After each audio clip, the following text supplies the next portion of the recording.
రోజంతా నీ కోసం బిడ్డల కోసం కష్టపడి వచ్చింది నిజమా కదా అని ఒక మాట. అది మా ఎందుకైంది? ఉన్న మాటే. నీ తల్లిదండ్రులు నీ కోసం కష్టపడ్డారా లేదా? మమ్మీ మా కోసం చాలా శ్రమ పడ్డావు మమ్మీ అను. ఏమన్నా రత్నాలు రాలిపోతాయా, ముత్యాలు రాలిపోతాయా?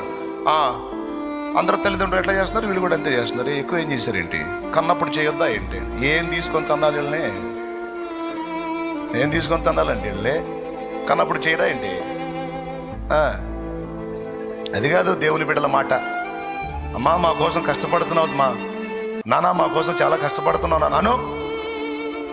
లోపల పోయి ఏడ్చుకుంటారు, నా బిడ్డలు నా కష్టాన్ని గుర్తించారని. లోపల పోయి ఏడ్చుకుంటారండి. ఇంకా ఆనందంగా చేయగలుగుతారు, నా బిడ్డలు నా కష్టాన్ని గుర్తించారు, నా బిడ్డలు నా త్యాగాన్ని గుర్తించారు, నా బిడ్డలు నా శ్రమను గుర్తించారని మురిసిపోతారు. చాలా ఈ జీవితానికి దేవునికి స్తోత్రం అనుకుంటారు. కానీ అనేక కుటుంబాలు ఎన్ని, అలా గుర్తించే కుటుంబాలు ఎన్ని, ప్రోత్సహించే కుటుంబాలు ఎన్ని.